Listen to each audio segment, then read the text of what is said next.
वहीं भारत में केंद्रीय कर्मचारियों को सरकार ने दिवाली तोहफा देते हुए डीए में 3% की बढ़ोतरी की है। और अब आगे बढ़ते हुए सेहत को लेकर सावधान करने वाली खबर।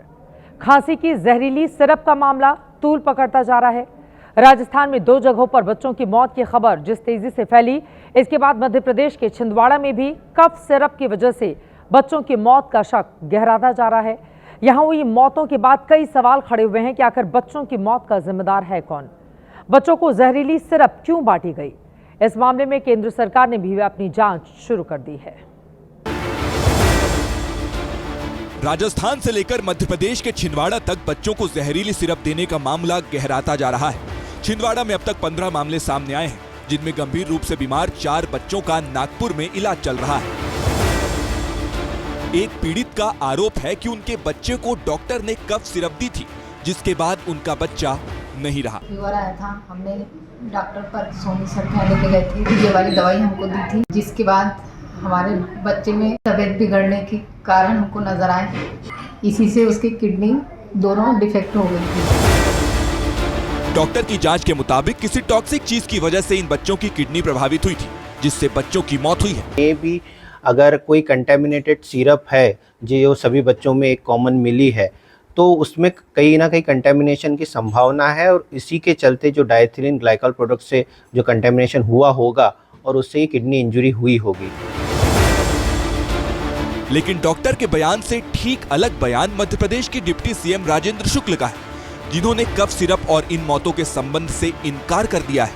कफ सिरप वाली जो बात आई थी वो जरूर निराधार है। उसका कफ सिरप के कारण ये मौतें नहीं हुई है, ये तय।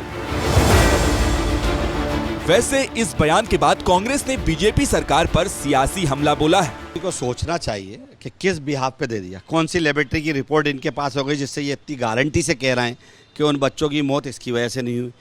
ये बयान ये पहले इंदौर को लेके भी दे चुके हैं, वहाँ पे भी उन्होंने कह दिया था कि चूहों के दांत नहीं लगे।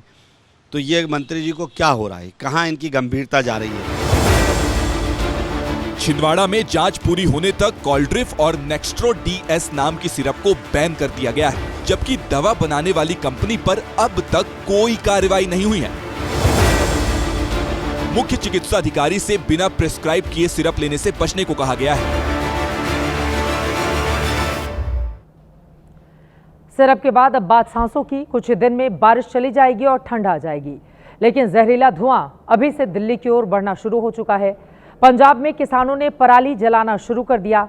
भगवंत मान सरकार ने किसानों पर कार्रवाई भी की है, लेकिन उसका बहुत ज्यादा असर अभी होता हुआ दिखाई नहीं देता।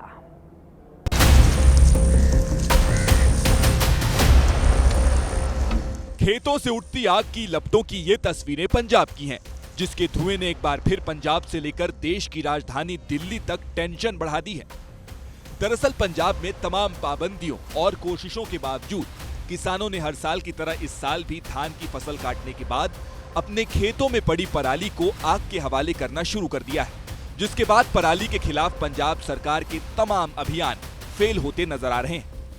पंजाब सरकार ने पिछले 3.5 साल में पराली प्रबंधन के लिए ताकि एनवायरनमेंट का नुकसान ना हो, इसके लिए किसानों को बहुत मशीनें सब्सिडी रेट्स पे दी हैं और हमारी यही कोशिश है और आग्रह है पंजाब के किसानों को कि वो अपनी पराली को स्टबल को आग ना लगाएं, क्योंकि इससे ज़मीन का और हवा का एनवायरनमेंट का नुकसान होता है।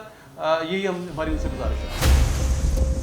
लेकिन सरकार की इस अपील और वायु प्रदूषण के संकट को नजरअंदाज करते हुए पंजाब के किसानों ने और तेजी से खेतों में पराली जलानी शुरू कर दी है, जिसे देखते हुए भगवंत मान सरकार ने किसानों पर कार्रवाई शुरू कर दी है। सितंबर का महीना खत्म होने तक पंजाब में पराली जलाने के 95 मामले आ चुके। 53 मामलों में किसानों के खिलाफ एफआईआर दर्ज हो चुकी है। अमृतसर में पराली जलाने के सबसे ज्यादा 55 मामले, जबकि तरन तारन में 11 और पटियाला में 10 घटनाएं सामने आई हैं।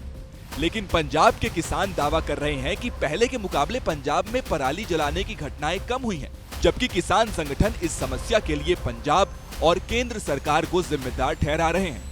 पहले से बहुत कम हुई आग लगाने की घटनाएं। सरकार को किसानों को मशीनरी उपलब्ध करानी चाहिए। किसानों को अगर मशीनरी नहीं दे सकते हैं तो एनजीटी के नॉर्म के साथ कम से कम 200 रुपया प्रति क्विंटल के हिसाब से किसानों को बोनस देना चाहिए। खुद इसका इलाज किसान कर लेंगे। हालांकि पंजाब में इस बार सरकार पराली जलाने वाले किसानों से नरमी बरतने के मूड में नहीं है, क्योंकि 2 हफ्ते पहले ही पराली पर हुई सुनवाई के दौरान सुप्रीम कोर्ट ने कहा था कि अन्नदाता के नाम पर किसानों को प्रदूषण फैलाने की इजाजत नहीं दी जा सकती। जनहित में आगे बढ़ते हुए अब आपको दिखाते हैं कुदरत का इंटरनेशनल कोहराम।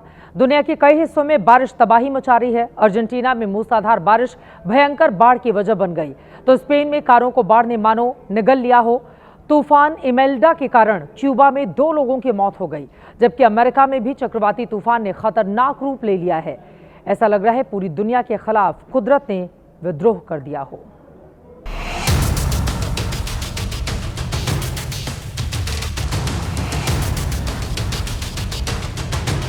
दुनिया के कई हिस्सों में कुदरत का इंटरनेशनल कोहराम मचा हुआ है।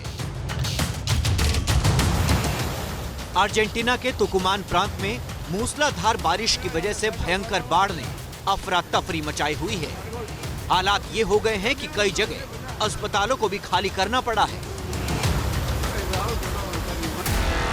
वहीं अटलांटिक सागर से उठे चक्रवाती हम्बर्टो और इमेल्डा ने कई देशों से दुश्मनी निभाना शुरू कर दिया है। ट्रंप के देश के नॉर्थ कैरोलिना में इसका सबसे खतरनाक असर दिख रहा है, जहां छुट्टियां मनाने के लिए समंदर किनारे बनाए गए घरों पर तेज लहरों ने धावा बोल दिया। नॉर्थ कैरोलिना में लहरों की वजह से 5 घर टूट चुके हैं,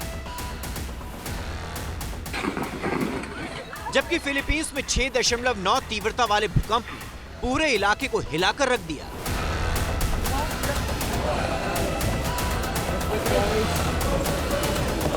मध्य फिलीपींस में मंगलवार को आए भयानक भूकंप की वजह से लोग डर के मारे घर छोड़कर बाहर भाग गए, जबकि तूफान इमेल्डा क्यूबा में 2 लोगों की मौत की वजह बन चुका है।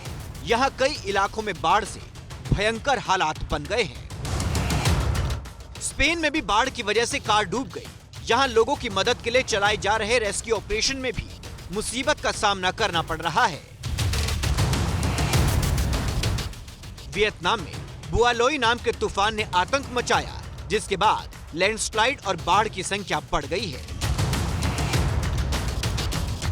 विशेषज्ञों के मुताबिक दुनिया भर में जलवायु परिवर्तन की वजह से मौसम में ऐसे भयानक बदलाव देखने को मिल रहे हैं।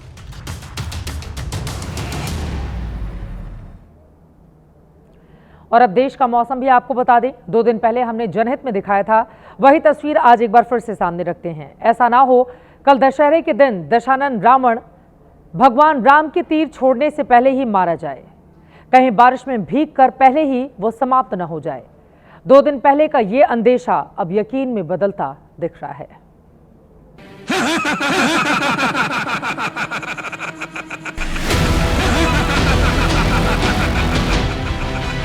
राजस्थान के कोटा में कल रात जोर की बारिश हुई, लेकिन 40 फीट की जूतियां पहने 50 फीट की तलवार लिए 222 फीट का देश का सबसे ऊंचा रावण डटकर खड़ा रहा। अपने वाटरप्रूफ होने से खुश था कि फाइनली श्री राम के हाथों ही मरेगा। लेकिन जयपुर समेत देश के कई हिस्सों में रावण इतने भाग्यशाली नहीं है। इनमें से कई अपना अंत समय आने से पहले ही बारिश में भीगकर सिधार गए। अक्टूबर आ चुका है, लेकिन मॉनसून जाते जाते बचा खुचा पानी उड़ेल कर जा रहा है। कई राज्यों में बारिश थम ही नहीं रही, बाढ़ के हालात बने हुए हैं। जनहित में सबको सलाह है कि कल दशहरे पर रावण दहन देखने जाएं तो छाता या फिर बरसाती अपने साथ रख लें, क्योंकि ये बारिश कल भी हो सकती है। भारी बारिश के बाद फिलहाल नागपुर में विजयादशमी की तैयारियां जोरों शोरों से चल रही हैं। राष्ट्रीय स्वयंसेवक संघ अपने स्थापना के 100 वर्ष पूरे करने जा रहा है और उसी के चलते नागपुर के रेशिम बाग मैदान पर संघ के विजयादशमी उत्सव की तैयारियां जो है वो जोर शोर से की जा रही है। कल यहीं से संघ प्रमुख डॉक्टर मोहन भागवत जो हैं वो स्वयंसेवकों को संबोधित करेंगे। विजयादशमी के दिन पश्चिम बंगाल के कुछ हिस्सों में भारी बारिश की संभावना है, जबकि दिल्ली में भी दशहरे के दिन बादल छाए रहेंगे, यानी बारिश की संभावना बनी हुई है। बिहार के कुछ हिस्सों में बारिश, पूर्वोत्तर में 2 अक्टूबर के दिन नागालैंड, मणिपुर, मिजोरम, त्रिपुरा में बारिश की संभावना है। चमोली में लैंडस्लाइड की घटनाएं अब भी देखने को मिल रही हैं, तो टोंक में अक्टूबर में बारिश और बाढ़ का खतरा लगातार बना हुआ है। कानपुर में आकाशीय बिजली गिरने से एक व्यक्ति की मौत हो गई है। जाहिर है विजयादशमी के दिन से अगले कुछ दिनों तक बारिश देश के कई हिस्सों में त्योहार का मौसम बिगाड़ सकती है।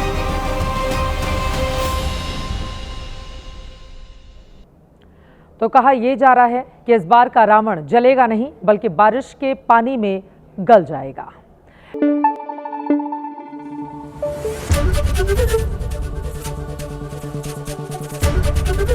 एबीपी न्यूज आपको रखे आगे।